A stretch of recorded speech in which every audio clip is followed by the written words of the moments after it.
Okay student, सो आगे continue करते हैं हम। पावर हम डिफाइन करते हैं रेट ऑफ वर्क डन से।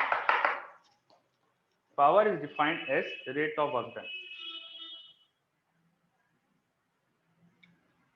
वर्क कैसे डिफाइन करते थे?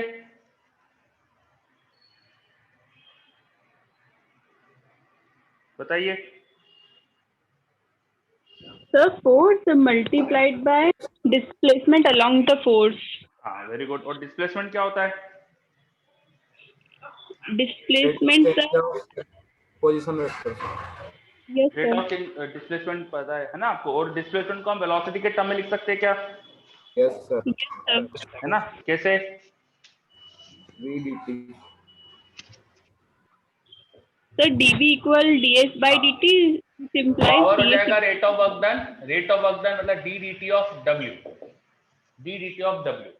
और जो छोटा सा वर्क होता है dw, उसे हमने लिखा था force vector dot displacement vector. Force vector dot displacement vector. Now if you put this dw above, so you will get f vector dot displacement vector divided by dt। ये equation मिलेगी। Now if this ds by dt, it can be written as velocity, that ds by dt ये हो जाएगा velocity। so power वो हो सकता है अपना force vector dot velocity vector. किसी भी ऑब्जेक्ट पे किसी फोर्स ने क्या पावर दी, किसी फोर्स ने क्या पावर दी, वो अगर निकालना है तो हम पावर निकालने के लिए force vector dot velocity vector कर देंगे, इससे हमें पावर मिल जाएगी। डॉट प्रोडक्ट कैसे करा जाता है? दोनों चीजों का मैग्नीट्यूड आपको पता होना चाहिए, दोनों चीजों का मैग्नीट्यूड पता होना चाहिए, और इनटू उनके बीच का एंगल का कॉस पता होना चाहिए। इस तरह से हम पावर निकालते हैं। पावर होता है फोर्स, दोनों के मैग्नीट्यूड, वेक्टर्स के मैग्नीट्यूड इनटू उनके बीच के एंगल का कॉस। इस तरह से पावर डिफाइन होती है। कभी कभी हमें एवरेज पावर भी पूछ ली जाती है। एवरेज पावर पूछ ली जाती है। एवरेज पावर कैसे निकालेंगे अपन? पावर का average, force vector dot velocity vector जो पावर है इसका एवरेज, ये कैसे निकालेंगे? असल में dw by dt ये पावर था, तो बड़े अमाउंट में अगर टाइम बड़ा अमाउंट का देखेंगे अपन, यहाँ पे मैंने dt जो लिया है वो छोटा सा टाइम लिया है, तो बहुत बड़ा टाइम देखूं तो उस केस में हम लिख सकते हैं इसे डेल्टा w, जो भी वर्क हुआ है इसको डेल्टा लाने की जरूरत नहीं, उसे w लिख सकते हैं, डिवाइड बाय टाइम इंटरवल, जो भी टाइम इंटरवल है। एवरेज पावर इस तरह से निकाल सकते हैं। मतलब असल में अगर छोटे से टाइम में, वो स्मॉल टाइम में अपन देखें कि फोर्स ने कितना वर्क कर दिया, divide by the time interval, तो ये हो जाता है इंस्टेंटेनियस पावर। जब अपन पावर की कुछ साथ में आगे वर्ड नहीं लगा रहा हूं तो ये सब अंडरस्टूड रहता है कि हम नॉर्मली इंस्टेंटेनियस पावर की बात करते हैं। पर जब हमें स्पेशली कहा जाए कि एवरेज पावर निकालना है, लिखा हो कि फाइंड एवरेज पावर, तो उस समय क्या करेंगे? या तो ये फोर्स डॉट वेलोसिटी का जो एक्सप्रेशन था उसका एवरेज फाउंड करेंगे, या हम total work by total time इस तरह से निकाल सकते हैं। ये W बाय टी क्या है हमारे पास? Total work by total time. इस तरह से हम निकाल सकते हैं। चलिए, तो this is all about power. Power की यूनिट क्या होना चाहिए? ये वर्क बाय टाइम है। वर्क होता है जूल में, टाइम होता है सेकंड में, तो जूल पर सेकंड है ना, जूल पर सेकंड हो जाएगा। डायमेंशंस लिखना हो अगर आपको पावर की, अच्छा, 1 जूल पर सेकंड को हम 1 वॉट बोलते हैं। कन्वेंशनली इसे वॉट कहा जाता है। ऐसा यूनिट इसकी वॉट है, ऐसा यूनिट वॉट है। अच्छा, कन्वेंशनल यूनिट, मैंने वर्ड गलत यूज कर लिया, कन्वेंशनली ऐसा यूनिट वॉट है। कन्वेंशनल यूनिट क्या होती है पावर की? वो हॉर्स पावर में मेजर होती है। आप अगर मोटर वगैरह खरीद के लाओ घर के लिए, पानी जो ऊपर चढ़ाते टंकी में वो मोटर, तो वो हॉर्स पावर में आती है। वो पूछेंगे कितना हॉर्स पावर की मोटर चाहिए, 1 हॉर्स पावर की, 0.5 हॉर्स पावर की, 2 हॉर्स पावर की, है ना। तो वो हॉर्स पावर का एक कन्वेंशनल यूनिट है। वो 760 कुछ समथिंग, 762 वॉट ऐसा कुछ बनता है वो। Yes sir. ओके, हाँ। So that 740. हाँ 740 जो भी इस तरह का नंबर आता है, मतलब एग्जैक्ट नंबर मुझे याद नहीं है, इसके अराउंड रहता है कुछ। वो जो कन्वेंशनल यूनिट होता है हॉर्स पावर, वो क्या है? तो बेसिकली पहले ना हम लोग है ना घोड़े बहुत यूज करते थे, और ब्रिटेन ब्रिटेन में तो खूब यूज होते ही थे वहां पे।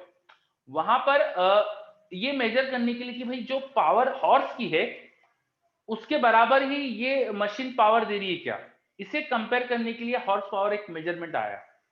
एक हॉर्स पावर मतलब कि एक घोड़ा जो पावर दे सकता है वो, समझे? ये मतलब होता है हॉर्स पावर का। चलिए फिर आगे बढ़ते हैं। एवरेज पावर क्या होती है अपन ने देख लिया। इस पे बेस एक आध क्वेश्चन देखते हैं, लिखिए क्वेश्चन। सर हाँ बोलिए। Sir ds by dt dv vector होना चाहिए ना सर, f डॉट हाँ। dv vector. ds by dt dv vector क्यों होगा, v वेक्टर होगा ना। डेफिनेशन ऑफ वेलोसिटी क्या होती है, it is rate of change of position vector with respect to time. Instantaneous velocity. हाँ इंस्टेंटेनियस वेलोसिटी। सर इंस्टेंटेनियस होगा तो v, आपने सिर्फ v वेक्टर लिखा है ना सर, हाँ। dv वेक्टर लिखना चाहिए ना सर। क्यों, what is dv vector,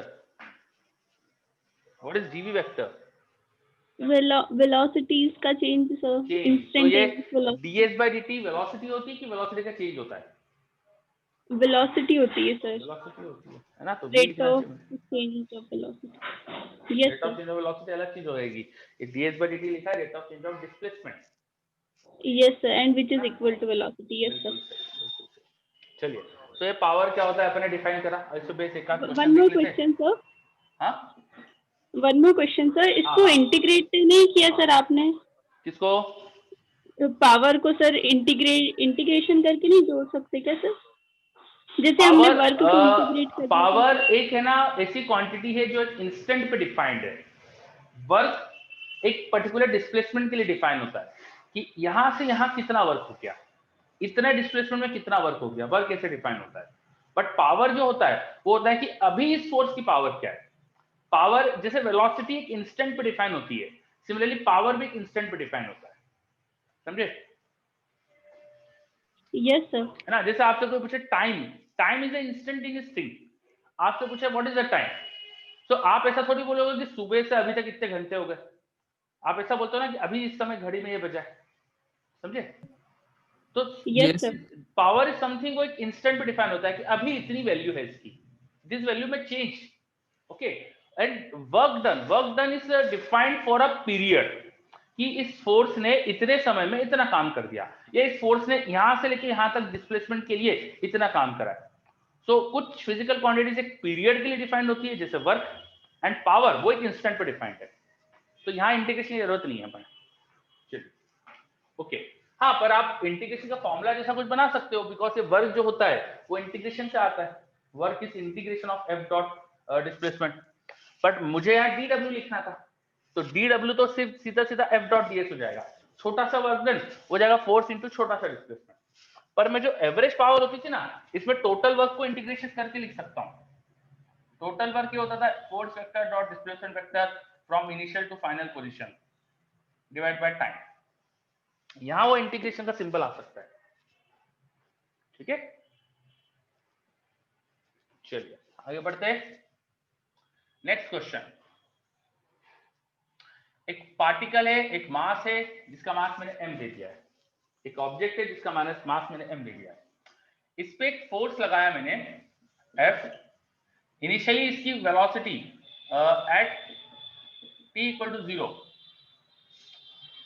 0, initial इसकी वेलोसिटी t0 पे 0 है, ठीक है। तो मैं बता रहा हूं the power given by force is p equal to a constant k into t. जो फोर्स पावर प्रोवाइड कर रहा है वो एक कांस्टेंट k इंटू टी है। k is some appropriate constant जिसकी यूनिट मिनट डायमेंशन वगैरह अप्रोप्रिएट होगी। तो जो फोर्स की पावर है वो मैंने आपको दे दी है। Now this power is variable. तो आपसे मैंने पूछ लिया find the velocity of mass at a time, at time t. इसी जनरल टाइम टी पर इसकी वेलोसिटी बताइए। करिए ट्राई, करिए से try. The velocity of mass at general time t.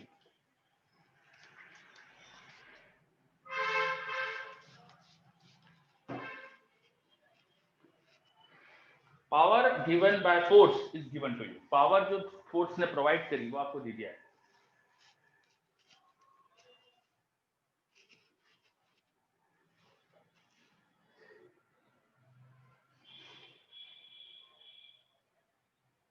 Yes, हाँ।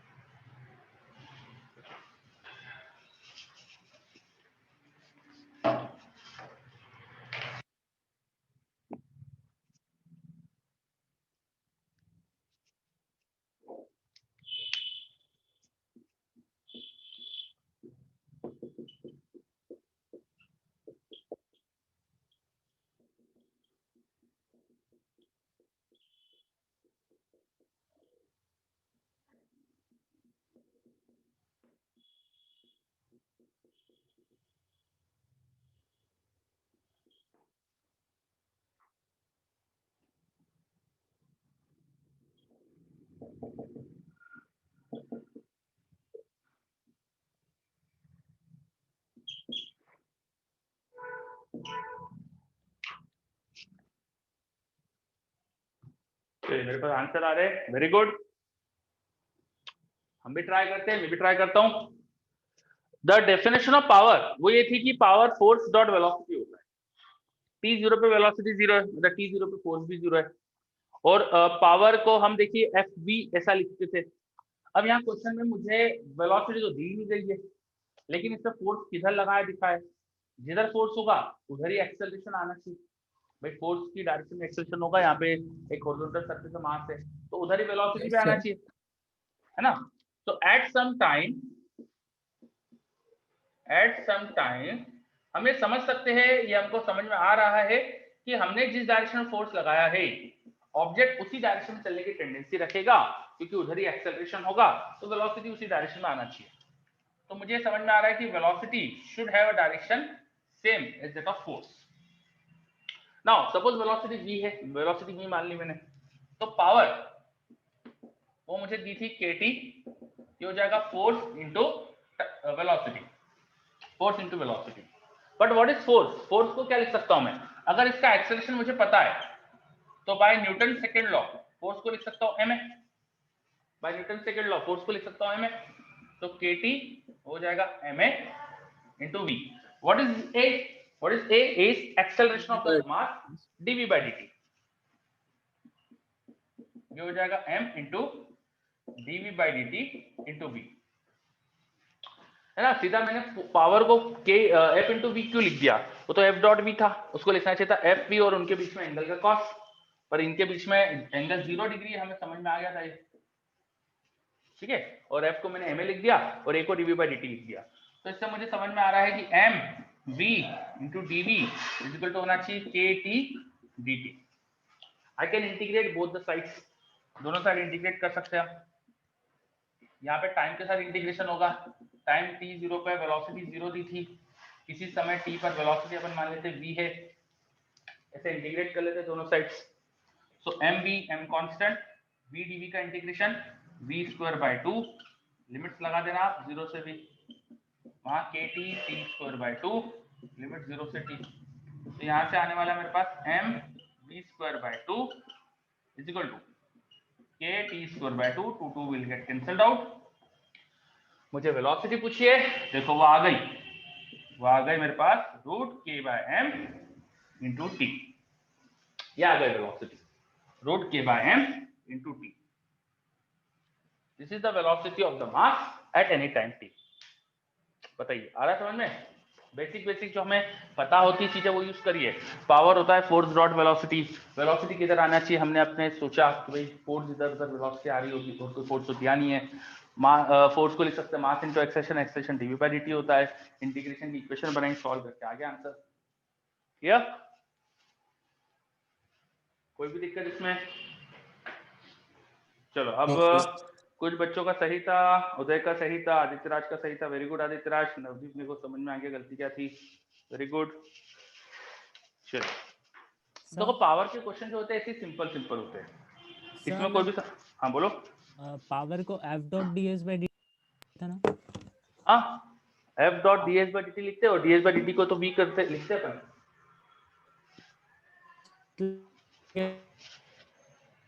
आवाज नहीं आ रही आपकी, बोलिए फिर से।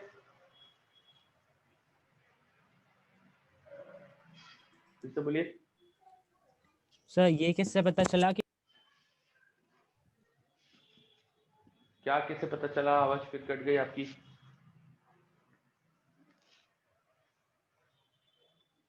Please repeat.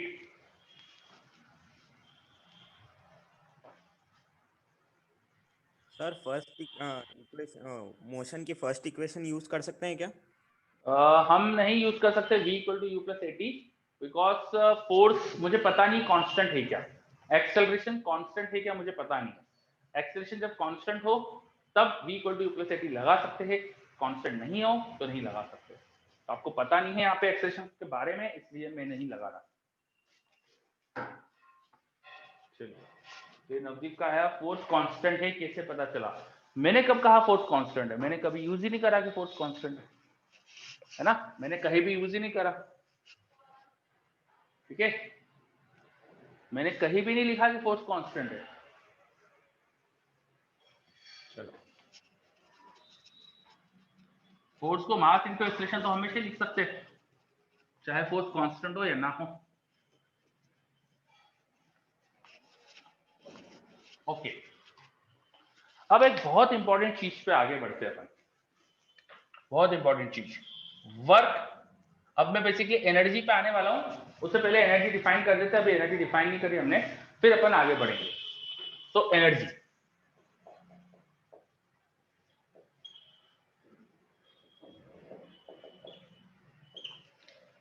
Energy, if a body is in motion, कोई पार्टिकल मोशन में है अगर, तो उसके पास कुछ वेलोसिटी है, और जो बॉडी रेस्ट पर है उसका वेलोसिटी नहीं थी।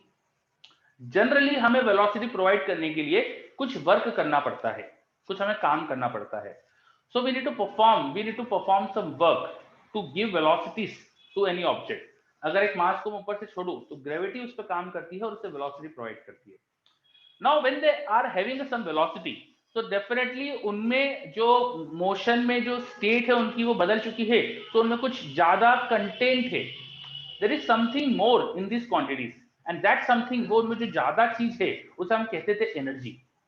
बिकॉज अगर हम मास को रोकने के लिए कोशिश करें तो हमें रेजिस्टिव फोर्स लगता है।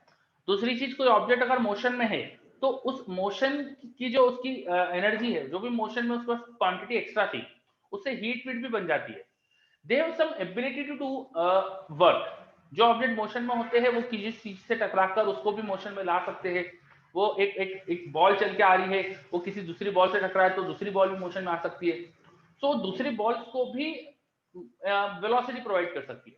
तो ये जो चीज यहाँ पे इनमें कैरी हो रही है उसको हमने वर्ड दिया, नाम दिया एनर्जी। इस चीज को हमने कहा एनर्जी। किसी ऑब्जेक्ट के मोशन के साथ उसमें एनर्जी भी है, ये हमने एनर्जी का नाम दिया, है ना। What is this energy? Energy something which is extra in a body which is moving than a body which is at rest. किसी बॉडी में जो मोशन में है उसमें कुछ काम करने की एबिलिटी भी है, that ability to work is called energy. ठीक है, आप लिख सकते हो इसे, the ability to perform work, the ability to perform work is called energy. The ability to do work is called energy.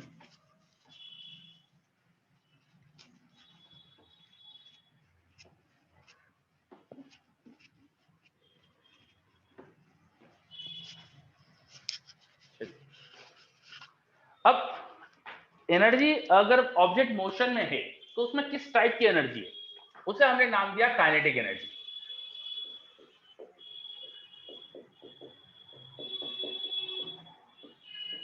Kinetic energy, energy was something which is contained in a body, जिससे वो work कर सकती है।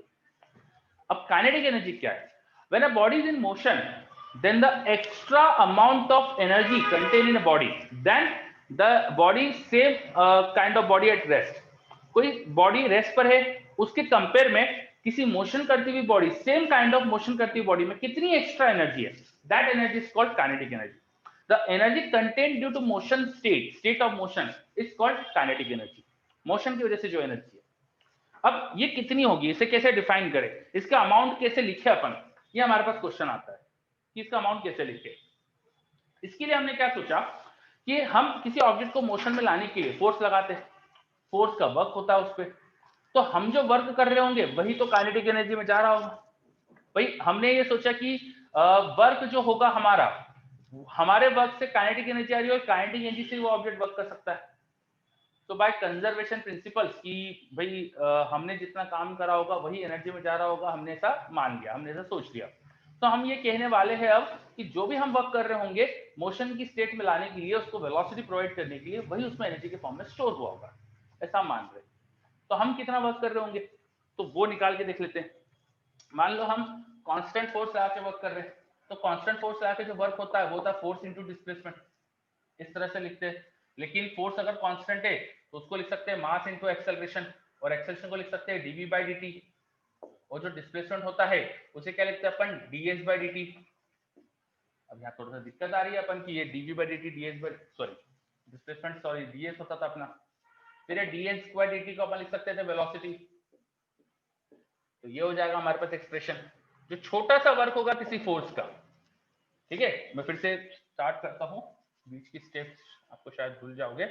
छोटा सा work जो होता है वो अपन लिखते थे force into displacement in the direction of force. मान लेते हैं कि डिस्प्लेसमेंट फोर्स की डायरेक्शन में हुआ है, तो यहाँ पे मैंने मान लिया कि डिस्प्लेसमेंट फोर्स की डायरेक्शन में है, cos 0 लगा दिया। और फोर्स को लिखेंगे मास into acceleration, acceleration is dv by dt। ऐसा लिख सकता हूं मैं, ये dt यहां ले जाके मैं इसे लिख दूंगा m dv ds सॉरी हाँ m dv ds by dt। Now ds by dt can be written as v, ये आ गया। तो छोटा सा वर्क डन जो हमने करा किसी ऑब्जेक्ट पे, उसे हम इस तरह से लिख सकते हैं। इससे मैं टोटल वर्क निकालू अगर, तो वो जाएगा इंटीग्रेशन ऑफ छोटा छोटा वर्क डन। तो यहाँ भी इंटीग्रेशन करेंगे, इंटीग्रेशन ऑफ mv dv। मान लेते हैं ऑब्जेक्ट रेस्ट से लेके v स्पीड तक पहुंचा है, कितना वर्क डन हुआ उसको इंटीग्रेट करके निकाल लेते हैं। ये आने वाला है mv स्क्वायर बाय 2, ये आने वाला है mv स्क्वायर बाय 2। तो टोटल वर्क जो ऑब्जेक्ट पे हमने करा उसको 0 से v स्पीड प्रोवाइड करने में, वो आ गया mv स्क्वायर बाय 2। ये मैंने सब क्या मान के करा है, मैंने ये माना है कि ऑब्जेक्ट पे हमने जो फोर्स लगाया है उसी डायरेक्शन में मोशन हो रहा है, उसी डायरेक्शन में उसका डिस्प्लेसमेंट है, और हमारे फोर्स ने जो वर्क करा, अब मैं मान के चलने वाला हूं कि ये वर्क ही उसमें एनर्जी के फॉर्म में गया है। सो अब मैं इस क्वांटिटी को बोलने वाला हूं कि काइनेटिक एनर्जी है। इस क्वांटिटी को मैं कहने वाला हूं this is a kinetic energy contained in a body. तो हम ये मानकर कि हम जो वर्क करते हैं वही एनर्जी में जाता है, हम इस तरह से काइनेटिक एनर्जी डिफाइन करने वाले हैं। अभी तक काइनेटिक एनर्जी डिफाइन नहीं थी, अब मैं उसे डिफाइन करने वाला हूं। So now it is defined as, it is defined as half mv square। ठीक है, यहां मैंने आपको समझाने की कोशिश करी है कि मैं इसे डिफाइन क्यों कर रहा हूं हाफ mv स्क्वायर जैसे। ठीक है, ये अगर आए अच्छी बात है, नहीं आए तो भी ठीक है, कोई दिक्कत नहीं। हमें ये याद होना चाहिए, हमें याद ये होना चाहिए when a mass is moving with velocity v, the kinetic energy of mass is defined as half mv square। अगर कोई मास v स्पीड से ट्रेवल कर रहा है, कोई मास है जो v स्पीड से ट्रेवल कर रहा है, तो उसकी काइनेटिक एनर्जी डिफाइन कैसे होती है, हाफ mv स्क्वायर से। Now this is also this is, एक चीज याद रखना है कि ये पार्टिकल के लिए डिफाइंड है। This is for a particle, एक छोटे से पार्टिकल के लिए अपन डिफाइन कर रहे हैं, किसी बड़े ऑब्जेक्ट के लिए नहीं डिफाइन कर रहे। जब बड़े ऑब्जेक्ट के लिए डिफाइन करना हो हमें, तो ये पार्टिकल के लिए हो गया। बड़े ऑब्जेक्ट के लिए क्या करेंगे, मान लीजिए कोई बड़ा सा ऑब्जेक्ट है, बड़े ऑब्जेक्ट के छोटे छोटे जो पार्टिकल्स है अंदर, वो हो सकता है अलग अलग वेलोसिटी से मोशन में हो सकता है अलग अलग वेलोसिटी से मोशन में हो, डिफरेंट डिफरेंट जो उसके अंदर पार्टिकल्स है। मान लीजिए इसमें m1 m2 m3 m4 m5 ऐसे बहुत सारे अंदर पार्टिकल्स है, इसमें सबका मोशन अलग अलग स्पीड से हो सकता है। m1 का v1 से हो रहा है, m2 का v2 से हो रहा है ना, ऐसा अपन ने मान लिया। m1 का v1 से हो रहा है, ये m4 का v4 से हो रहा है, m5 का v5 से हो रहा है। तो इस तरह के केसेस में जो काइनेटिक एनर्जी होगी उसको लिख देंगे, इनमें से हर एक पार्टिकल की काइनेटिक एनर्जी का एडिशन, हर एक पार्टिकल की काइनेटिक एनर्जी का एडिशन। जी समझ में आ रही? सेकंड चीज और फर्स्ट चीज में फर्क क्या है, फर्स्ट और सेकंड मैंने जो एक्सप्रेशन थे इनमें फर्क क्या है बताइए। यस, बच्चे बोल रहे हैं यस, थैंक यू। चलिए, so when we have a big block or a system of particles, जिसे अभी COM पढ़ लिया आपने, system of particle क्या होता है आपने डेफिनेटली देखा है। So in system of particles we define kinetic energy as summation of kinetic energy of each particle। हर एक पार्टिकल की काइनेटिक एनर्जी का सम करके टोटल एनर्जी लिख सकते हैं। सिमिलरली रिजिड बॉडी कोई होती है मेरे पास, एक बड़ा सा मेरे पास कुछ ब्लॉक जैसा कुछ होता है, जैसे सपोज वाटर बॉटल। इस वाटर बॉटल की किसी ने काइनेटिक एनर्जी पूछी, और ये वाटर बॉटल सपोज है ना रोटेशन मोशन कर रही है ऐसे, सपोज ये ऐसे रोटेशन मोशन कर रही है। तो in case of rotation motion, अगर ऐसे रोटेशन मोशन करती है, पढ़ लोगे आप रोटेशन मोशन, तो इसके हर पॉइंट की जो वेलोसिटी होती है वो अलग अलग आएगी, स्पीड अलग आएगी। जो एक्सिस के बिल्कुल पास में है उनकी स्पीड 0 होगी, दूर स्पीड ज्यादा होगी, स्पीड हो जाती है ओमेगा रोटेशन मोशन। तो आर अलग अलग पोजीशन पे अलग अलग स्पीड आएगी।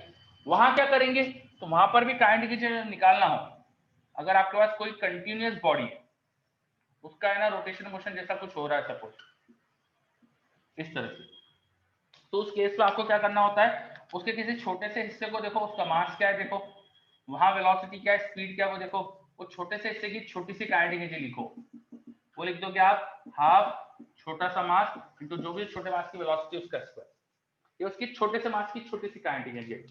अब टोटल काइनेटिक एनर्जी के लिए ऐसे सब जगह छोटे छोटे मास की काइनेटिक एनर्जी निकालो और जोड़ दो, सब जगह छोटे छोटे मास की काइनेटिक एनर्जी निकालो और ऐड कर दो, तो उस एडिशन को हम इंटीग्रेशन साइन से रिप्रेजेंट करके लिखते हैं, तो ये आ जाएगा हमारे पास यहाँ पे फॉर्मूला।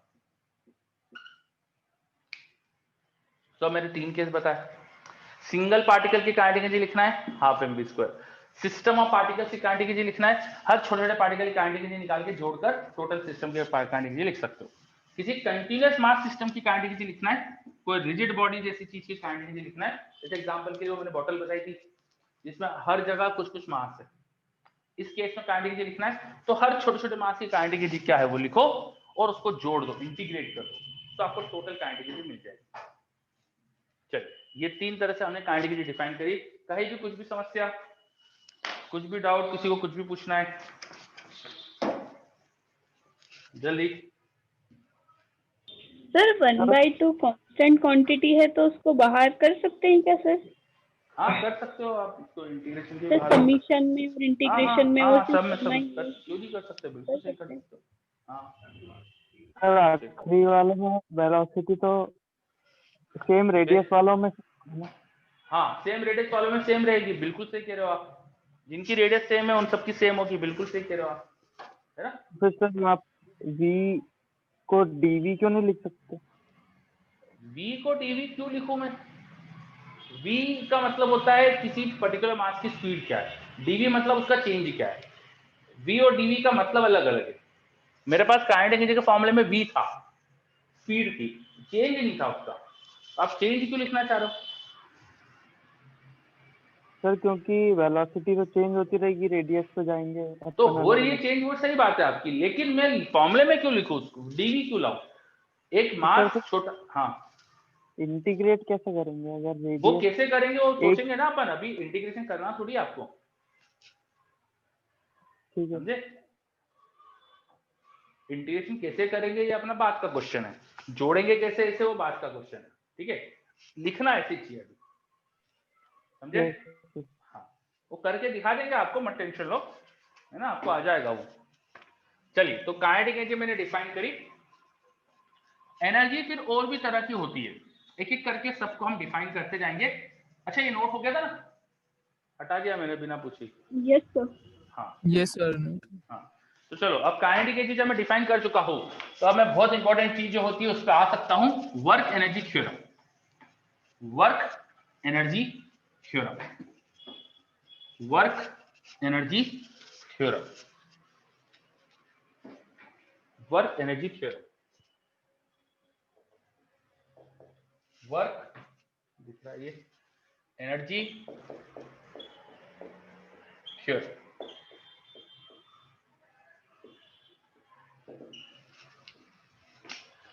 बहुत इंपॉर्टेंट चीज है, बहुत आसान चीज है, इंपॉर्टेंट है बट आसान है, ठीक है। किसी भी ऑब्जेक्ट पे न्यूटन ने बताया था कि जो नेट फोर्स होता है वो लिख सकते हैं उसका मास इनटू एक्सेलरेशन। न्यूटन ने बताया था हमें नेट फोर्स जो होता है उसे लिख सकते हैं mass into acceleration. Net force का मतलब क्या होता है, it is sum of all the forces. F net क्या होता है, मैं लिख देता हूं साइड में या नीचे, F net is the resultant or addition of all forces acting on it। किसी भी मास पे जितने भी फोर्सेस लग रहे हैं, ठीक है, उन सबका रिजल्टेंट। अच्छा ये आपको सब एक पॉइंट की बात करते हैं ना, एक मास, एक पार्टिकल, एक सिंगल पार्टिकल की बात कर रहे होते हैं, तो नेट फोर्स का मतलब जितने फोर्सेस पे लग रहे हैं सबका एडिशन। अब 10 फोर्स लग रहे हैं तो सबका एडिशन कर देना है, 50 लग रहे हैं सबका एडिशन करना है, जितने भी फोर्स है सबका एडिशन करके एफ नेट जो आएगा वो आएगा। अगर मैं इन फोर्स का वर्क निकालना चाहूं तो वर्क कैसे डिफाइन होता है, अगर मैं नेट वर्क निकालना चाहूं, नेट वर्क, नेट वर्क मतलब sum of work by all the forces, all the forces. तो कैसे निकालूंगा इसको? निकालने के लिए मैं फोर्स डॉट डिस्प्लेसमेंट करके जोड़ दूंगा, है ना। मैं पहले फोर्स का वर्क निकालने के लिए लिखूंगा F1 vector dot displacement vector, दूसरे फोर्स का वर्क निकालने के लिए लिखूंगा F2 vector dot displacement vector, तीसरे फोर्स के वर्क के लिए लिखूंगा F3 vector dot displacement vector. ऐसा करते करते करते मान लो n फोर्सेस लग रहे हैं तो लिखूंगा Fn vector dot displacement vector, और इन सब का integration from initial point two final point, या जो भी इनिशियल सिचुएशन है वहां से फाइनल सिचुएशन तक, ऐसे करूंगा। वर्क डन सबका निकालना है तो सबके वर्क को लिखा मैंने और जोड़ दिया। This should be the work done. बताइए समझ में आया क्या बात? ये yes sir. Yes sir. Sir हाँ बोलिए बोलिए बोलिए। अपन ने sum of work done by all the forces लिखा है, हाँ तो जो ds है उसको भी वेरिएबल लेना चाहिए ना, ds1 f2 डॉट ds2। हाँ, अब ये ds ये मैं पॉइंट इसी पॉइंट पे आना चाह रहा था, मैं ये पॉइंट एड्रेस करना चाह रहा था। ये जो डिस्प्लेसमेंट होगा वो तो सेम ही होगा, सेम पार्टिकल की बात चल रही है अपनी, एक पार्टिकल का डिस्प्लेसमेंट तो एक ही होगा। बताओ भाई, एक सिचुएशन से एक सिचुएशन तक कोई पार्टिकल मूव कर रहा है, फोर्सेस चाहे कितने भी लग रहे हैं उस पे, उसका डिस्प्लेसमेंट तो एक सिंगल फिजिकल क्वांटिटी होगी ना। Yes sir. सर F1 और F2 का मैग्नीट्यूड अगर सेम हुआ तो वो डिस्प्लेसमेंट जो सेम भी होगा है ना? वो होगा नहीं होगा वो बात की बात है, पर जो F1 F2 क्या है वो मुझे नहीं पता, मैं तो जनरल केस लेके चल रहा हूँ, ठीक है। पर ये बताइए जितने भी फोर्सेस लग रहे हैं, इनफाइनाइट फोर्सेस लग रहे हैं, जो भी है, एक पार्टिकल है, उसका किसी समय से किसी समय तक एक पर्टिकुलर डिस्प्लेसमेंट ही तो होगा। डिस्प्लेसमेंट तो यूनिक चीज होती ना। बोलो सर अपन ऐसा कैसे बोल सकते हैं कि s1 और s2 सब इक्वल होंगे? जरूरी थोड़ा ना कि वो इक्वल ही हो। किसी छोटे से Yes, टाइम में sir. पार्टिकल का जो डिस्प्लेसमेंट होगा तो एक वो एक पर्टिकुलर डिस्प्लेसमेंट ही तो होगा। मतलब आप कहना क्या चाह रहे हो, एक पार्टिकल एक ही समय में 4 डिस्प्लेसमेंट करेगा। एक कोई ब्लॉक है, छोटे से टाइम में देखा तो मेरे हिसाब से उसका एक ही डिस्प्लेसमेंट होना चाहिए, मतलब छोटे से टाइम में इधर की तरफ आ रहा है तो इधर ही आ रहा है। आप ये कहना चाह रहे हो कि एक ही समय में वो इधर भी इधर भी इधर भी इधर भी इधर सब तरफ जाएगा। ओके सर, समझ गया। कल एक ही है ना, फोर्स अलग अलग लग। हाँ फोर्स अलग अलग, वही तो पॉइंट समझना है। फोर्स भले ही कितने भी लग जाए, पार्टिकल तो एक ही है, and displacement is change in position. Change in position तो एक पर्टिकुलर ही होगी ना, भले कितने भी फोर्स लगाया आपने। समझे सब? Yes sir. Yes sir. ठीक है।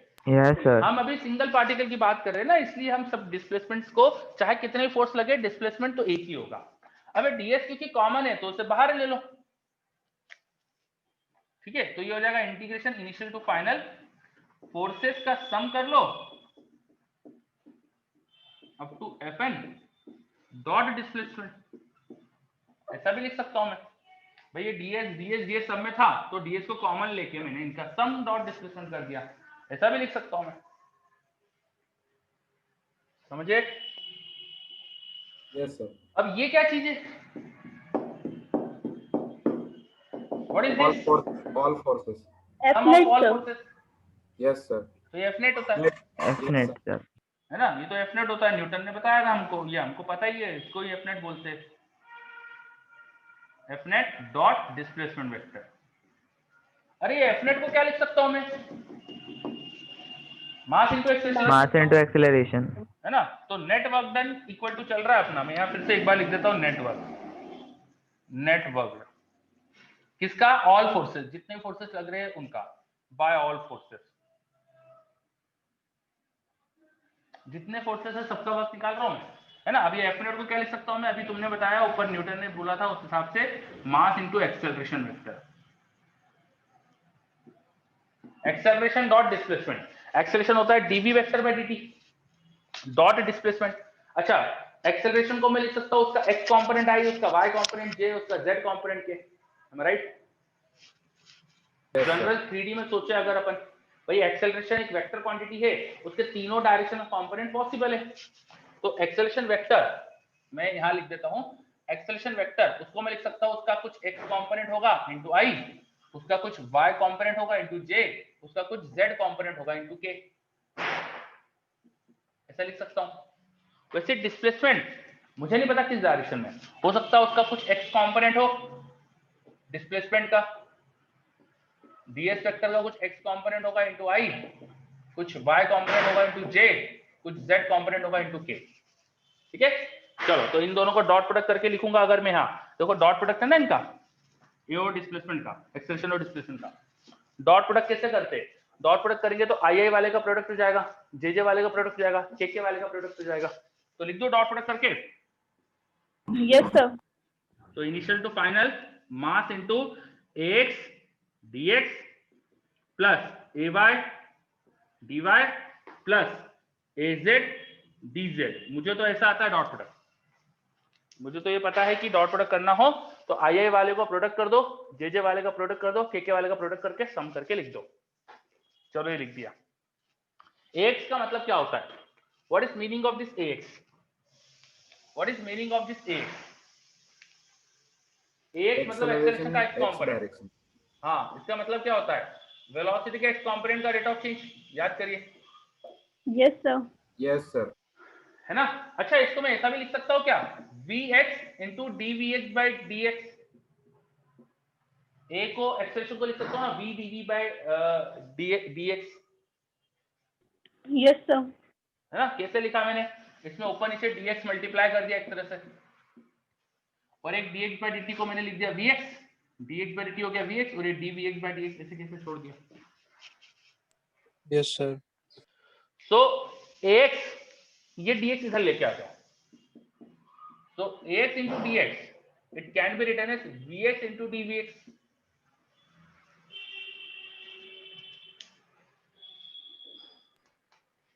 आया ना?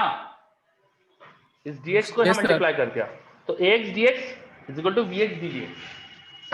बिल्कुल वैसे ही ay dy az dz भी आ जाएंगे मेरे पास, सारे इकट्ठा लिख दूं अब। इफ यू परमिट, मैं सबको अब ये इक्वेशन लगा के लिखना चाह रहा हूँ, लिख दूं? Yes sir. चलो तो मैं लिख देता हूँ, आपने भूल गया तो उधर लिखा था net work done by all the forces.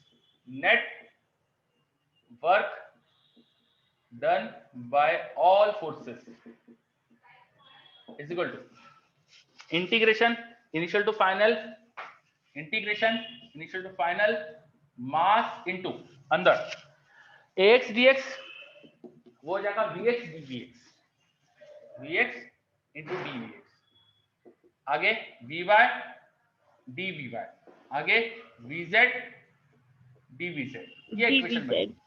Yes, now we can integrate vx into dvx। ये ऐसा लिखा है जैसे कि x into dx लिखा, ये ऐसा लिखा है जैसे एक वेरिएबल इनटू उसी का डिफरेंशिएशन लिखा, उसी का डिफरेंशियल लिखा, है ना? जैसे आपको कभी कोई पूछे what is integration x dx, तो आप फटाफट आंसर दे देते हो it is x square by 2। तो यहाँ x के बदले vx लिखा है और dx के बदले d ऑफ vx लिखा है, तो इसका आंसर भी आप दे दोगे ऊपर वाले एक्सप्रेशन का, दे दोगे? Yes sir. Yes sir. है ना? तो बताओ क्या लिखूं फिर अगली स्टेप में? v square x m square by by 2 integration करके m इंटू ये हो जाएगा vx square by 2 plus vy square by 2 plus vz square by 2। Am I right? Yes sir. उसमें लिमिट आ जाएगी इनिशियल टू फाइनल। अरे half half half सब जगह है, मुझे अंदर अच्छा नहीं लग रहा, बाहर ले लिया। अंदर बचा वेलोसिटी के x कंपोनेंट का स्क्वायर, वेलोसिटी के y कंपोनेंट का स्क्वायर, वेलोसिटी के z कंपोनेंट का स्क्वायर, ये तो वेलोसिटी का स्क्वायर हो गया। This is velocity square. Velocity ऐसे तो डिफाइन होती है, वेलोसिटी का x कंपोनेंट का स्क्वायर प्लस y कंपोनेंट का स्क्वायर प्लस z कंपोनेंट का स्क्वायर करो और उसका रूट ले लो तो वेलोसिटी आती है, तो ये उसका स्क्वायर है यहाँ। Yes sir. This is nothing but speed या वेलोसिटी के मैग्नीट्यूड का स्क्वायर और इनिशियल टू फाइनल, मतलब आ गया मेरे पास half m v final square minus half m, इसमें भी लगा देता हूँ v इनिशियल स्क्वायर। ये हाफ m v स्क्वायर ये क्या होता है? ये क्या होता है? Kinetic energy sir. अभी जस्ट डिफाइन करा था, तो आ गया मेरे पास काइनेटिक एनर्जी फाइनल वाली माइनस काइनेटिक एनर्जी इनिशियल वाली। तो एक तरह से मेरे पास आ रहा है change in kinetic energy. Delta मतलब चेंज होता है, इसको चाहो तो शब्दों में लिख लो, चेंज इन काइनेटिक एनर्जी, या सिंबल मैंने लिख दिया उसका डेल्टा के, मतलब सिंबल हो जाएगा। तो मेरे पास इधर क्या लिखा हुआ था, net work done by all the forces is equal to क्या आ गया, चेंज इन काइनेटिक एनर्जी। ये होती है वर्क एनर्जी थ्योरम, इसे कहते हैं work energy theorem. This is work energy theorem, WET, work energy theorem, work और एनर्जी का रिलेशन वाली theorem, work energy theorem. Net work done by all the forces acting on the object, किसी object पे जितने forces लग रहे हैं सबका वर्क निकालो तो वो होता है चेंज इन काइनेटिक एनर्जी के बराबर। आ रहा है सबको? Yes sir. हाँ देख लीजिए एक बार, कुछ भी दिक्कत हो तो बताइए।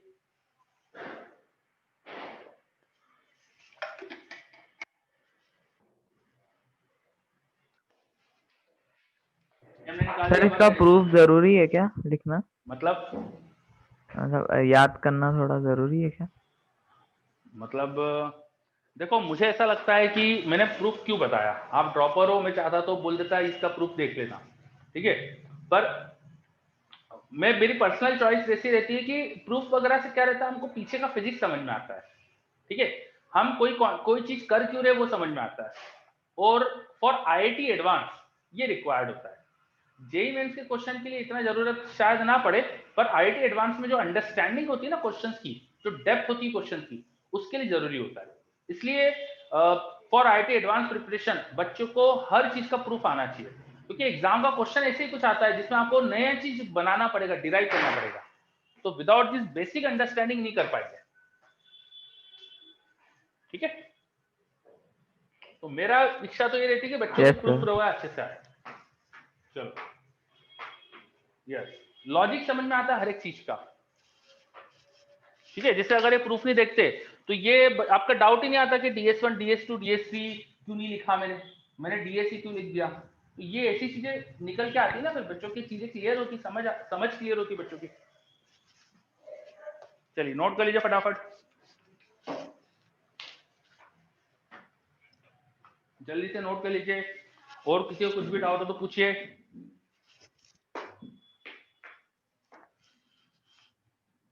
नोटेड, वेरी गुड, हटा दो फिर। No sir.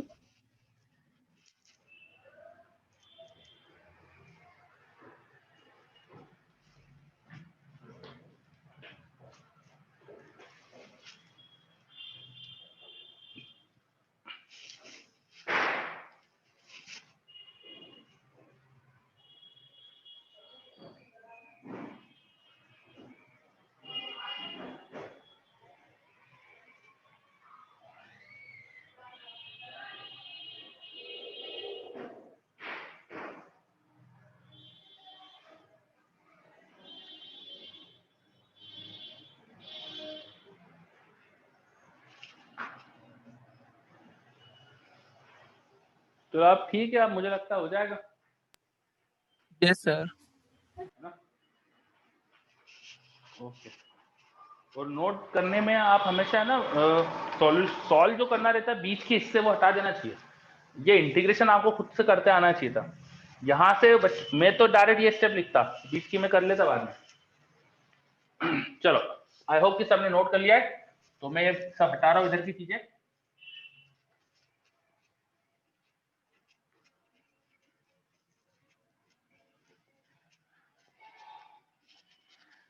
तो मेरे पास इक्वेशन आ गई है वर्क एनर्जी थ्योरम की, that is work done by all the forces, work done by all kind of forces,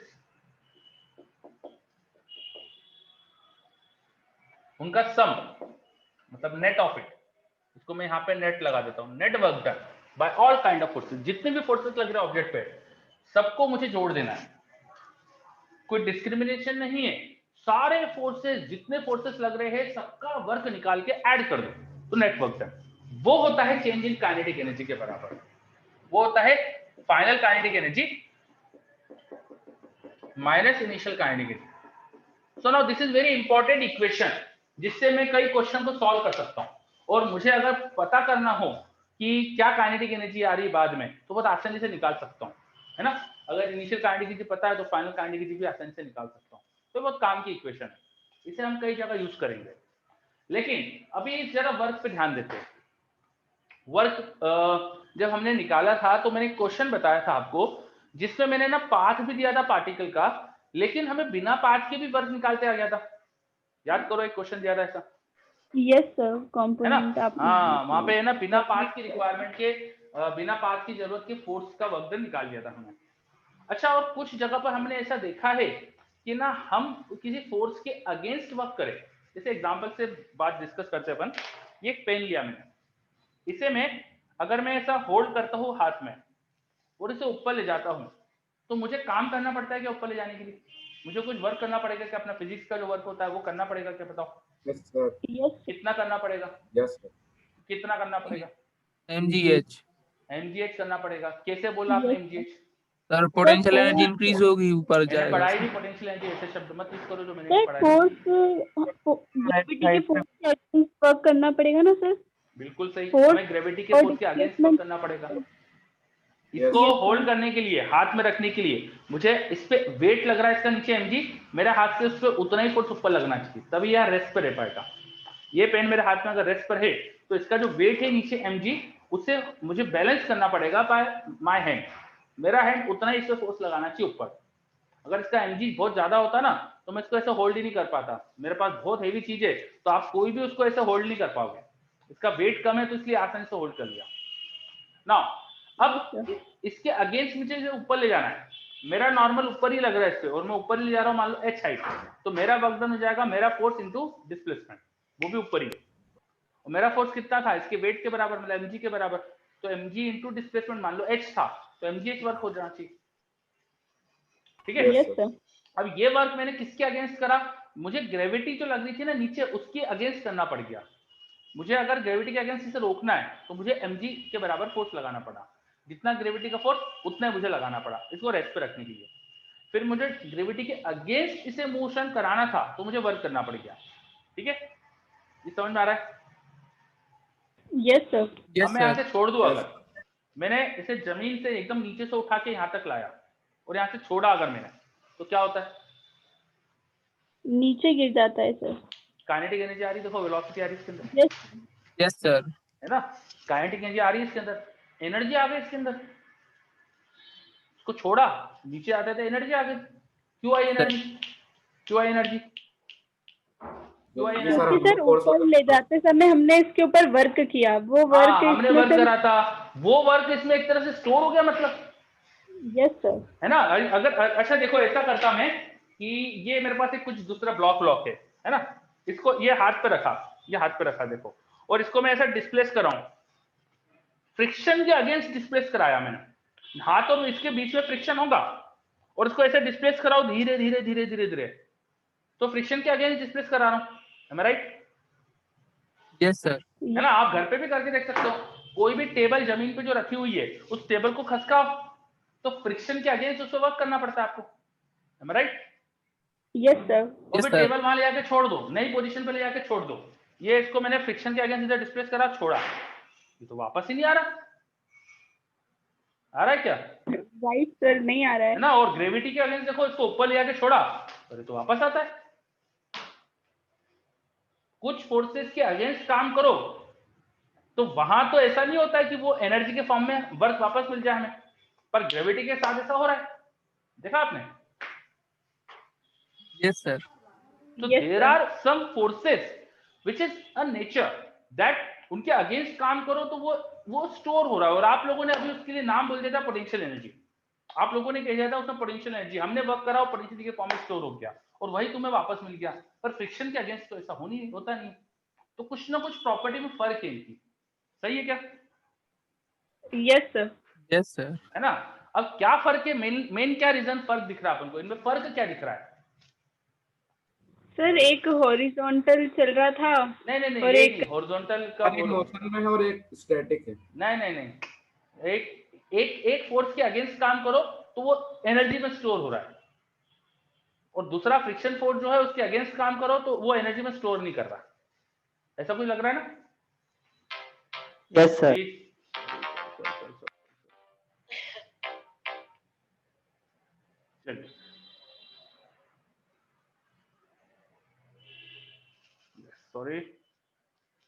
phone आ गया था आज, मैं क्या इसको एयरपोर्ट मोड में डालना भूल गया।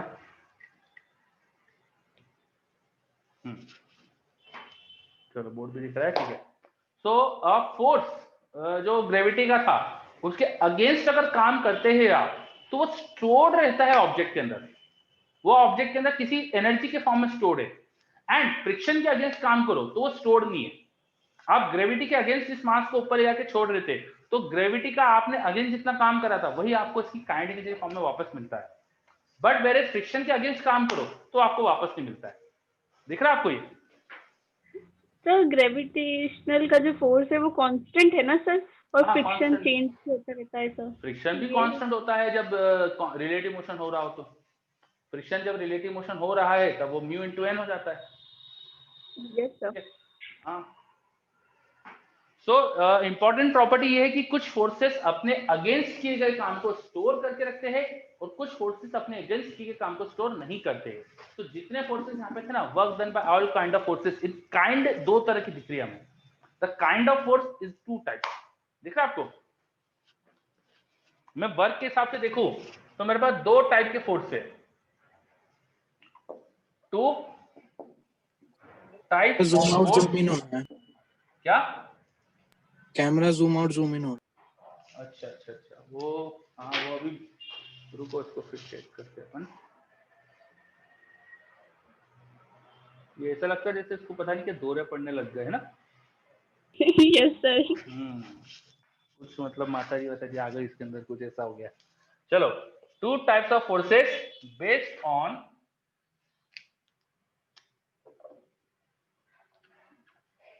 वर्क डन अगेंस्ट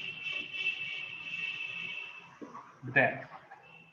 फोर्स के अगेंस्ट हम काम करें, अगर किसी फोर्स के विपरीत उसके अगेंस्ट हम काम करें, तो कुछ फोर्सेस उनके अगेंस्ट के काम को स्टोर करते हैं, कुछ नहीं करते। तो हम काइंड ऑफ फोर्सेस को दो कैटेगरी में तोड़ सकते हैं इस प्रिंसिपल से। ये दो कैटेगरी जो हो जाएगी, कुछ फोर्सेस अपने काम को स्टोर करते हैं, उसके अगेंस्ट किए गए काम को स्टोर करते हैं। तो स्टोर करने का जो नेचर है, इसके लिए क्या शब्द लगा सकते हैं अपन? बताओ। इंग्लिश मीडियम में पढ़े हुए सभी बच्चे हो आप, ऐसा लगता है मुझे, तो आप बता सकते हो मुझे कोई वर्ड, ऐसा वर्ड जो है सजेस्ट करे कि ये फोर्स है ना अपने अगेंस्ट किए गए काम को स्टोर करता है। कुछ अच्छा वर्ड दो जल्दी। कंजर्वेटिव और कंजर्वेटिव, बिल्कुल सही। Conservative force. कंजर्वेटिव है ना? क्या कंजर्वेटिव का मतलब यही है सब बच्चे? Yes sir. है ना? तो ऐसे फोर्सेस को चलो नाम दे देते हैं कंजर्वेटिव, और दूसरे फोर्स को क्या बोल देंगे फिर? Non conservative sir. बस, तो आपने नामकरण कर दिया इन दो तरह के फोर्सेस का। कुछ फोर्सेस ऐसे होते हैं जिनके अगेंस्ट काम करो तो वो उसे स्टोर करके रखते हैं। किस फॉर्म में स्टोर करते हैं? पोटेंशियल एनर्जी के फॉर्म में। They store work done against them.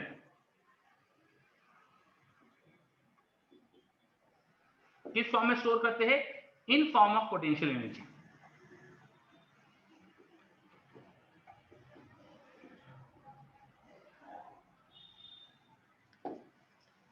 Non conservative की प्रॉपर्टी क्या हो गई? Work done against them is lost. Work done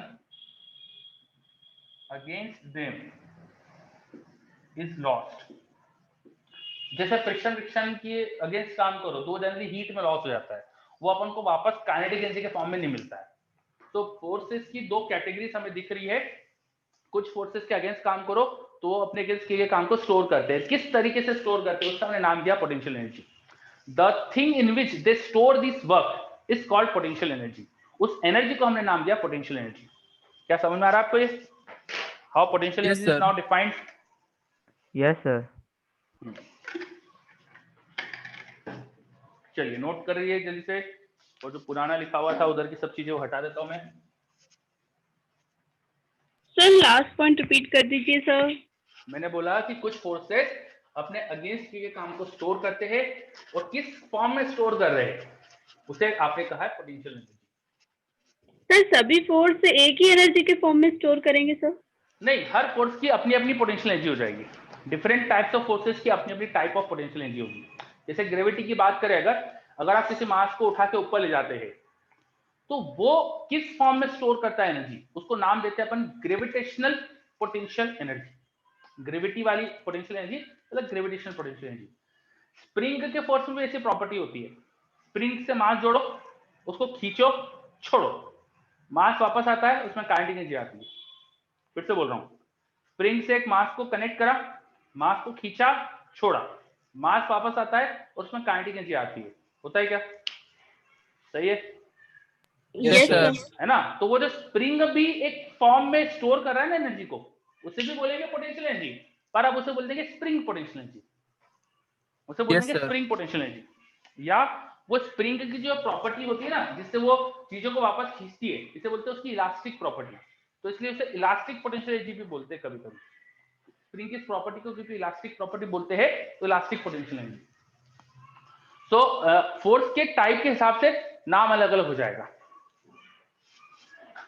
चलो, ये सब लिख लिया? Yes sir. Okay, now potential energy बहुत अच्छे से लिख सकते हैं अपन। What is potential energy? It is work done against conservative forces.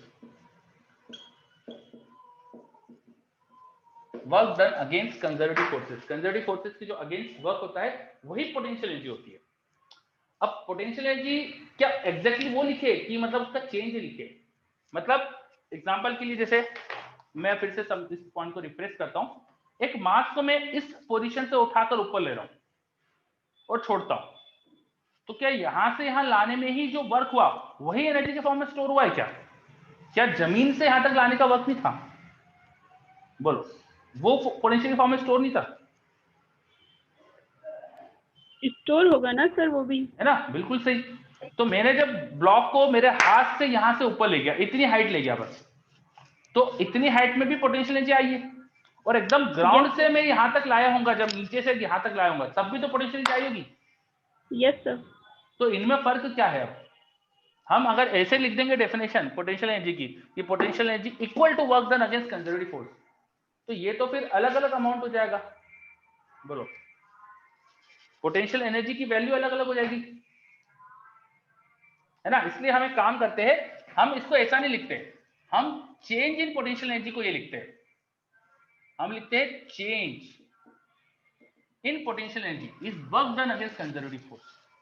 यहाँ पे चेंज इन लगा दिया वर्ड मैंने साथ में, तो इससे दिक्कत नहीं होगी। अब हम ये समझ पाएंगे कि ग्राउंड से यहाँ तक का चेंज अलग था और यहाँ से यहाँ तक का चेंज अलग है। इस पोजीशन के चेंज में अलग पोटेंशियल का चेंज हुआ और ग्राउंड से यहाँ तक चेंज अलग हुआ। तो change in potential energy is now defined as work done against conservative force. समझ में आ रहा है हमने यहाँ क्या करा? Yes sir. लैग हो रहा है सर। लैग हो रहा है, ठीक है, एक सेकेंड।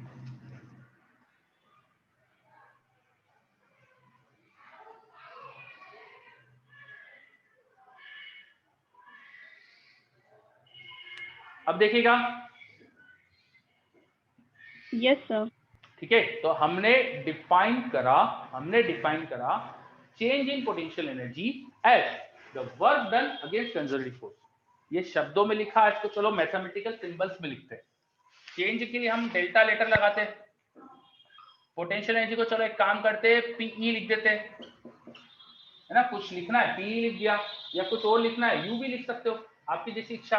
फिलहाल पीई लिख दिया मैंने, work done against conservative force को ये मैंने यहाँ चलो पी लिख दिया। तो delta P equal to work done. अच्छा, वर्क कैसे लिखते हैं? इंटीग्रेशन फोर्स, कंजर्वेटिव है इसलिए सी लगा दिया, डिस्प्लेसमेंट वेक्टर, ये होता है ना वर्क। पर अगेंस्ट कंजर्वेटिव फोर्स है, कंजर्वेटिव फोर्स के अपोजिट किया गया वर्क, इसलिए माइनस लगाओ। माइनस साइन क्यों लगाया भाई? कंजर्वेटिव फोर्स के अगेंस्ट वर्क क्या होगा? Work done by conservative force का negative, work done by conservative force का नेगेटिव। और वर्क हमेशा इनिशियल से फाइनल पोजीशन में अपन निकालते हैं।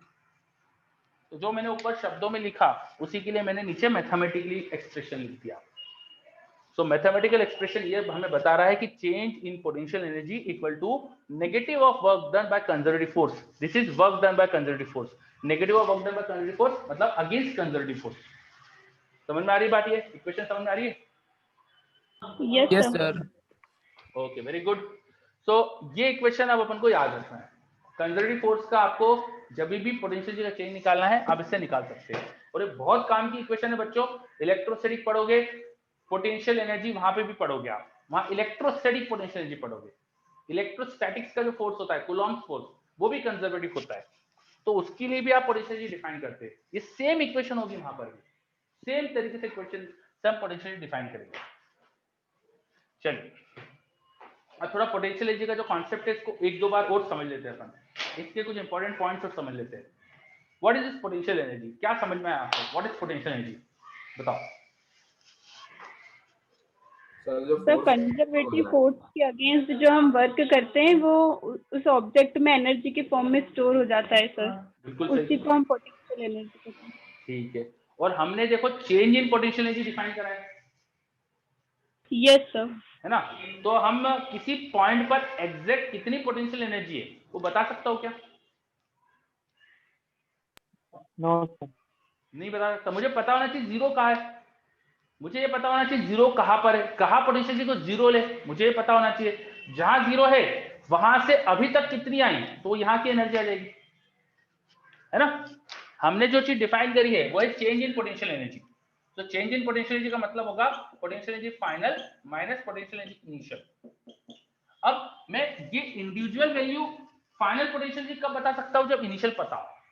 इनिशियल अगर मुझे पता है तो मैं पी को उधर ले जाके मैं ऐसा लिख सकता हूँ P initial plus this expression minus integration initial to final conservative force vector dot displacement vector. ये मुझे दे देगा फाइनल पोटेंशियल एनर्जी. पर इसके लिए मुझे इनिशियल पता होना चाहिए. तो जब तक मुझे किसी इनिशियल पोटेंशियल की वैल्यू पता नहीं है तो फाइनल वैल्यू एग्जैक्ट नहीं बता सकता. पर चेंज आसानी से बता सकता हूँ. समझ रहे आप? यस है ना? We can not give a potential energy exact value at a location. We can give change value. Change की वैल्यू दे सकते हैं आप, एग्जैक्ट पोटेंशियल एनर्जी नहीं दे सकते. वो देने के लिए आपको पता होना चाहिए कि इनिशियल पोटेंशियल एनर्जी कितनी है, या आपको कुछ रेफरेंस पता होना चाहिए कि भाई यहाँ पोटेंशियल एनर्जी को जीरो मान लेंगे. We need to have a reference of potential energy to give potential energy at certain situation. किसी पर्टिकुलर सिचुएशन में पोटेंशियल कितनी है ये बताने के लिए आपको रेफरेंस पोटेंशियल एनर्जी पता होना चाहिए. समझे आप? सर रेफरेंस पोटेंशियल एनर्जी हम अपने अकॉर्डिंग ले सकते हैं सर. बिल्कुल सही कहा आपने. अपने अकॉर्डिंग ले सकते हो. मैं तो लूंगा भी क्वेश्चंस में. अभी हम जब आगे देखेंगे तो मैं ऐसा करूंगा. जैसे आप सब जब भी ऐसा बोलते हो ना कि एक ऑब्जेक्ट को अगर h हाइट उठाया तो कितनी पोटेंशियल एनर्जी आती है उसमें, जल्दी से जवाब दो. mgh. तो ये आपने कब कह दिया? इसमें आपने बोला नहीं लेकिन आपने बताया है कि आपने जीरो मानी शुरू में. Yes sir. जीरो से हाँ, h हाइट उठाने में जो पोटेंशियल एनर्जी का चेंज होता है ना वो होता है mgh का. Change in potential energy mgh होती है. वो mgh आती नहीं है, mgh का चेंज हुआ है. तो आपने फाइनल को mgh बोल दिया. कैसे? जब इनिशियल जीरो मानी आपने. समझे? Yes sir. हाँ चलो. तो ये पोटेंशियल का चेंज क्या होता है अपन ने समझ लिया. चलो इससे रिलेटेड और कुछ चीजें देखते हैं. अब जो हमारे इधर वापस इक्वेशन पे आते हैं, net work done by all kind of forces. All kind of forces में मैंने पढ़ाया आपको कि दो तरह के फोर्सेस होते हैं, कंजर्वेटिव, नॉन कंजर्वेटिव. तो इस इक्वेशन को वापस अगर मैं देखूं तो मैं लिख सकता हूं कि work done by conservative force plus work done by non conservative force equal to delta K. Am I right? ये CF मतलब कंजर्वेटिव फोर्स, NCF मतलब नॉन कंजर्वेटिव फोर्स. चलेगा? Yes sir. है ना? ऑल काइंड ऑफ फोर्स में सारे forces का work done था तो मैंने दो कैटेगरी में तोड़ दिया उसे. अब एक कंजर्वेटिव फोर्स का वर्क को उधर ले जाता हूं. तो work done by non conservative force वो जाएगा डेल्टा के plus minus of work done by conservative force. ऐसा लिख सकता हूं. देखो जल्दी. हाँ ना जल्दी बताओ, सही है गलत है? Yes sir. बस इसको उधर ले आके लिखा और क्या करा है. ठीक है? Yes sir. हाँ. अब negative of work done by conservative force लिखा है. This is negative of work done by conservative force. क्या है ये? जल्दी चेंज बताओ. इन potential energy. Change in potential energy. So I am having an equation. Now I am getting an equation. Work done by non-conservative force is change in kinetic energy plus change in potential energy. Negative of work done by conservative force is change in potential energy. Because मैं लिख देता हूँ यहाँ S delta PE change in potential energy is nothing but negative of work done by conservative force. ठीक है, तो यहाँ भी डेल्टा वहां भी डेल्टा, कॉमन लिख दो डेल्टा को। Yes sir. मैं ऐसा लिख दूंगा डेल्टा ऑफ के प्लस पी, है ना। तो मुझे ऐसा दिख रहा है कि work done by non conservative force, जितने भी सिस्टम में नॉन कंजर्वेटिव फोर्स है उनका वर्क डन वो होता है पोटेंशियल एनर्जी का चेंज प्लस काइनेटिक एनर्जी का change, change in kinetic energy plus change in potential energy, या चेंज इन के प्लस पी। के प्लस पी को कुछ नया नाम दे देते हैं, काइनेटिक की जो पोटेंशियल का जो सम है उसको कुछ नया नाम दे देते हैं, इसको बोलते हैं mechanical energy. Let kinetic energy plus potential energy is total mechanical energy. इसको मैंने नाम दिया टोटल मैकेनिकल एनर्जी। इसको अभी कुछ लेटर लगा देता हूं, कुछ सिंबल ले लेता हूं। चलो क्या सिंबल लो, जल्दी बोलो, आपकी इच्छा से सिंबल लिखूंगा मैं। के प्लस पी के लिए मुझे नया सिंबल चाहिए, क्या लिखूं? टी। टी, वेरी गुड, चलो टी ले लेते हैं। टोटल मैकेनिकल एनर्जी को टी बोल दिया। सर एम ले लेते, मैकेनिकल है तो एम। अब लिख लिया अपन ने टी, पहले बोलना था, ठीक है। तो अपन ने टी लिख दिया है, तो यहां से हमको समझ में आ गया कि work done by non conservative force is change in total mechanical energy T, delta T. So this is another form, this is a different form of work energy theorem. ये हमारे पास एक और तरीके से वर्क एनर्जी थ्योरम को लिख दिया। ये भी एक तरीका है वर्क एनर्जी थ्योरम को लिखने का, और ये तो था ही हमारे पास। So all these equations, हाँ एक्सप्रेशन हमने डिराइव की है उसमें तो सिर्फ नॉन कंजर्वेटिव फोर्सेस ही है ना सर? हाँ, और फर्स्ट वाली में दोनों थे तो सर दोनों एक्सप्रेशन फिर अलग हुई ना सर? नहीं ना, आप ध्यान से देखो तो सही। फर्स्ट इक्वेशन में इधर सारे फोर्सेस थे, उधर सिर्फ डेल्टा के था, और इस इक्वेशन में इधर सारे फोर्सेस है, उधर डेल्टा के प्लस डेल्टा पी भी है। आपने कंजर्वेटिव फोर्स का वर्क भूले नहीं है यार, आपने लिखा है उसको, देखो डेल्टा पी का मतलब यही तो होता है negative of work done by conservative force, है ना। तो आपने सभी काउंट करे फोर्सेस, बस लिखने का तरीका अलग है, बस लिखा अलग तरीके से इक्वेशन को। समझ आ रहा है? Yes sir. जब ये पहली इक्वेशन जो है ना, फर्स्ट रेड ब्लॉक में जो इक्वेशन ये लगाना है तो सारे फोर्सेस को देखना पड़ेगा। जब आपको ये इक्वेशन लगाना है तो आप नॉन कंजर्वेटिव कंजर्वेटिव दो कैटेगरी में तोड़ के देखेंगे, ठीक है। अब कैटेगरी में तोड़ के देखना तो ऐसा सोच सकते हैं कि यार ज्यादा लेंदी हो जाएगा, पर नहीं, ये आसान हो जाता है, क्योंकि हम है ना जब अभी थोड़ी देर बाद में हम सीखेंगे अलग अलग फोर्स की पोटेंशियल एनर्जी निकालना, तो वो कुछ जगह पे आसान हो जाता है। स्प्रिंग की पोटेंशियल एनर्जी याद रख लेंगे, वो mg की वजह से पोटेंशियल एनर्जी mgh होती है, याद रख लेंगे, तो उससे चीजें आसान हो जाती करना थोड़ा। तो अगर हम दिमाग में सब मोल्ड कर ले, पोटेंशियल एनर्जी याद करके देखे चीजों को, तो थोड़ा सा आसान हो जाता है ये इक्वेशन लगाना। बाकी आपकी इच्छा, मतलब मेरे को तो तीनों ही इक्वेशन अच्छी लगती है, मतलब मुझे तो कोई फर्क नहीं लगता तीनों में, आपको भी नहीं लगना चाहिए। अगर हम आईटी एडवांस के हिसाब से सोचे, तीनों असल में एक ही इक्वेशन है, बस अलग अलग तरीके से लिखा है। Yes sir. चलो ओके बच्चों, तो अपना टाइम हो रहा है, अब मैं यहाँ पे आपसे लीव लूंगा। अपन आज थोड़ा सा लेट स्टार्ट कर पाए, थोड़ा सा टेक्निकल रीजन की वजह से, उसको अपन अब बाद